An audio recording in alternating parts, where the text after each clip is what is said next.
The Mormonts of Bear Island were an old house, proud and honourable, but their lands were cold, distant and poor. The thoughts of Eddard Stark on House Mormont. A Game of Thrones Chapter 12, Eddard 2.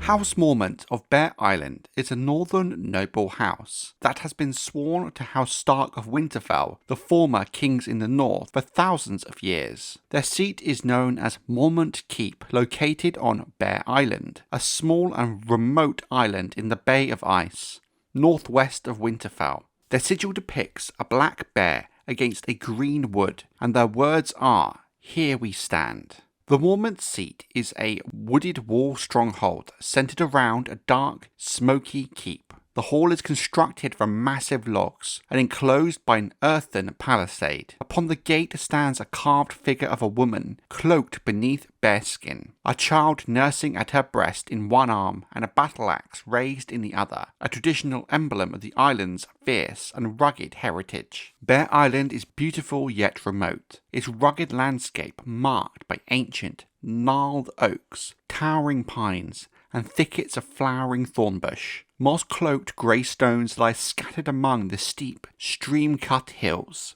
and the island is well known for the many bears that roam its forests. According to some accounts, House Jorah of the Iron Islands once incorporated a green tree into its second quarter of their sigil to commemorate their brief possession of Bear Island. Apart from a scattering of crofters inland, the people of Bear Island dwell along the coast, making their living from the sea. In earlier centuries, ironborn reavers and free folk from the frozen shore frequently struck the island while its men were away fishing, leaving its defence to the women. Over time, this hardship and distinct warrior tradition among the women of Bear Island has meant they have become renowned for their ferocity and skill in battle. She had heard the longing in Ser Jorah's voice when he spoke of his Bear Island. He can never have me, but one day I can give him back his home and honour. The thoughts of Daenerys Targaryen. A Clash of Kings Chapter 12, Daenerys 1. House Mormont is one of the most ancient of the northern houses, with reputation for honour and steadfast loyalty. Due to the sheer timescale of history in the north, dating back to the Age of Heroes, much of House Mormont's history takes the form of legends and songs, with very few verifiable sources. We do, however, have some factual sources we can draw from. Some of the northern histories claim that a Roderick Stark, a king in the north, was the man who granted Bear Island to the Mormonts after winning it in a wrestling match from a driftwood king of the Ironborn, though more skeptical maesters have suggested the wrestling was likely diplomatic rather than literal. But others have also put forward that given the reputation of the Ironborn and what we know of their culture, winning the island in such a way does fit well. House Mormont once owned Longclaw, a Valyrian steel ancestral bastard sword for centuries, at least 500 years prior to Aegon's conquest. Despite this, they remained a relatively poor house, as Bear Island offered few resources of value despite the sheer worth of gold the sword had. But for some houses, some things are worth more than riches themselves. Their hall is a solid structure of massive logs, enclosed by an earthen palisade. Upon the gate stands distinct carving of a woman clad in bearskin, a child nursing at her breast while she raises a battle axe in the other hand, an enduring emblem of the fierce and resilient spirit of the Mormont line. The Mormonts rule lands that are cold, rugged and poor, yet their people remain strong and hardy. As with the other women of Bear Island, the women of House Mormont have long trained to defend themselves and their home against ironborn reavers and wildlings, preserving the island's tradition of formidable female warriors. For thousands of years, the Ironborn and Wildlings posed an equal threat to Bear Island, but as the Iron Islands stabilised politically, especially after Aegon's conquest, it lessened the threat of Ironborn raids, allowing House Mormont to focus more effort into dealing and repelling with threats posed by the Wildlings beyond the wall. The cold winds are rising, summer is at an end, and a winter is coming such as the world has never seen. Jeor Mormont to Jon Snow. A Game of Thrones Chapter 60, Jon 8.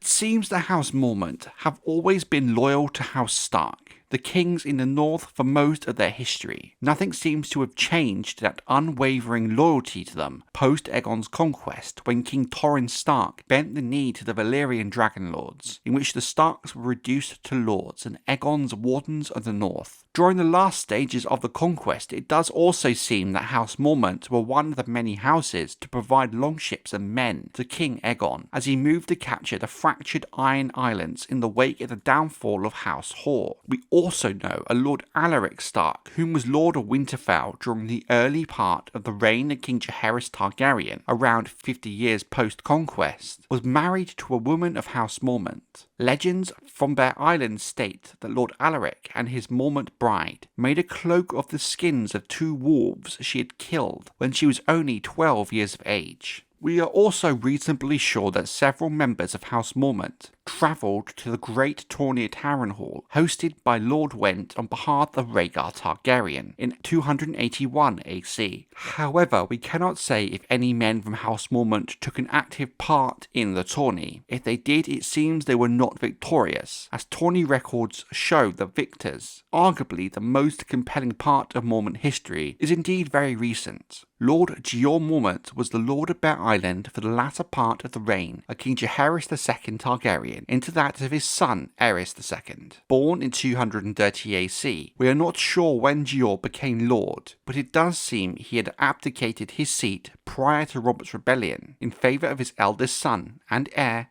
Jorah, with Jeor taking the Black and eventually becoming Lord Commander of the Night's Watch in 288 AC. Jeor is said to have had an immense bald head with a spotted scalp, with a shaggy grey beard that covered most of his chest. He had been described as gruff and stubborn in manner, which often intimidates. Still strong despite his advanced age, Jeor believes he still has his teeth due to his habit of putting lemons in his beer every day.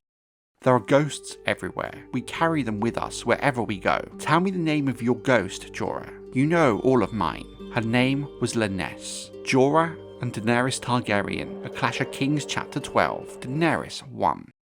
Lord Jeor Mormont had once arranged for his son Jorah to wed a maiden of House Glover, while Jorah was still a young man. The marriage endured for at least 10 years, though the pair had no children. Jorah's wife died failing to recover from her 3rd childbirth, and by the time of her passing, Jeor had already taken the Black and joined the Night's Watch, leaving the Lord of Bear Island without a wife or heir. When Lord Eddard Stark called his banners, Jorah Mormont answered and fought for the rebels during the Battle of the Trident in 283 AC. Jorah later distinguished himself during the Greyjoy Rebellion in 289 AC, earning renown at the Siege of Pike and receiving a knighthood from King Robert Baratheon. At the celebratory tourney in Lannisport, he met a Lyness Hightower and fell in love quickly. After winning the joust, he crowned her his Queen of Love and Beauty and sought her hand from her father, Lord Leighton Hightower, who consented. Yet life on Bear Island proved a harsh contrast to the splendour of Old Town, and Jorah exhausted his fortune in vain attempts to keep his young bride happy. In 293 AC, desperate for coin, Jorah illegally sold poachers to a Tyroshi slaver. When news arrived at Bear Island that Lord Eddard Stark was sailing there to deliver the king's judgment, Jorah fled with Lyness across the Narrow Sea. They settled first in Lys, where Jorah turned to a life of a sellsword after their money was spent within half a year.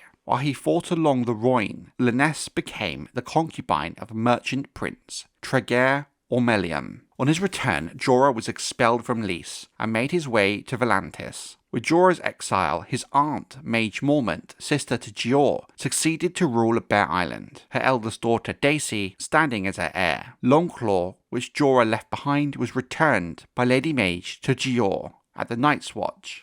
Like her nephew had done years prior, Lady Maege Mormont answered Robb Stark's call to arms, marching south with Daisy and the Mormont bannermen to fight against House Lannister in the War of the Five Kings. Maege served upon Robb's war councils, while Daisy rode amongst his chosen companions and guards, standing out as the only woman in the group. Both are present in Riverrun's Great Hall when the Northern Lords proclaimed Robb king in the north. Jeor, now Lord Commander of the Night's Watch, meets Tyrion Lannister and Jon Snow upon their arrival at the Wall. He would later select Jon to serve as his steward, guiding him closely and offering offering the youth a stern but steady mentorship. After Jon saves his life from an attack by Whites, Jeor presents him with Longclaw as a reward, the Mormont ancestral blade, refitted to suit Jon's hand. Meanwhile, the exiled Ser Jorah attends a gathering hosted by Magister Ilario Mapatis in Pentos, and subsequently enters the service of the also exiled Daenerys Targaryen, the Targaryen claimant to the Iron Throne. For the wedding of Viserys' sister Daenerys to Khal Drogo, Jorah offers her several histories and songbooks from Westeros as a gift. Secretly, however, he provides intelligence on the Targaryens to Lord Varys the Spider, the spymaster of King Robert Baratheon. After the deaths of Viserys and Robert, Jorah prevents an assassination attempt on Daenerys by uncovering the wine cellar's poison in Vaes Dothrak. When Drogo's khalasar fractures after the Khal's death, Jorah remains at Daenerys' side and is named the first of her Queensguard. He stands witness to Daenerys' walk unburned from Drogo's funeral pyre, 3 newly hatched dragons emerging with her from the flames. Lady Maege and her daughter Daisy ride with Robb Stark to the Westerlands. Following the Battle of Oxcross, Maege captures thousands of livestock and drives them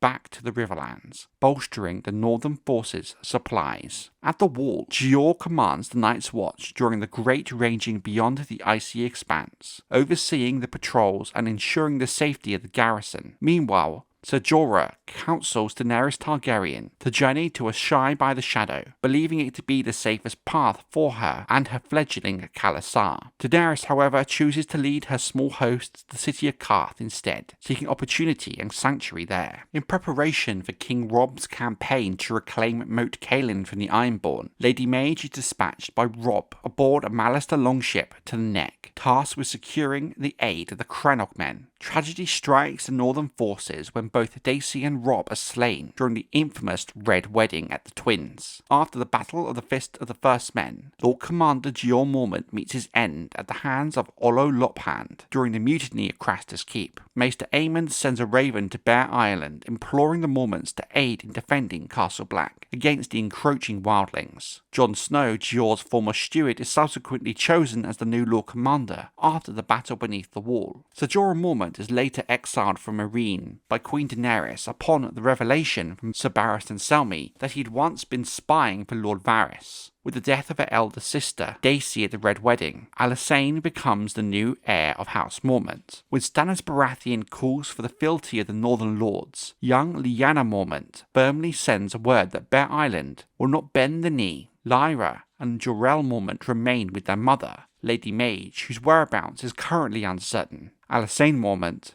accompanied by men-at-arms of House Mormont, executes a daring strike on the Ironborn longships off the shores of Deepwood Motte. Concealing her warriors within a flotilla of fishing sloops, she surprises the raiders, capturing and burning all the vessels, and taking several Ironborn captains, knights and warriors, prisoner for ransom. After Stannis retakes Deepwood Motte and restores it to House Glover, Alysanne joins his army. She serves as one of the guards for Asher Greyjoy during Stannis' march on Winterfell. Meanwhile, Ser Jorah captures Tyrion Lannister at Selhorys and escorts him to Slaver's Bay, intending to present the dwarf to Daenerys Targaryen in Meereen. And as of the publication of A Dance with Dragons, and while we wait for the Winds of Winter, that is all we currently know of House Mormont.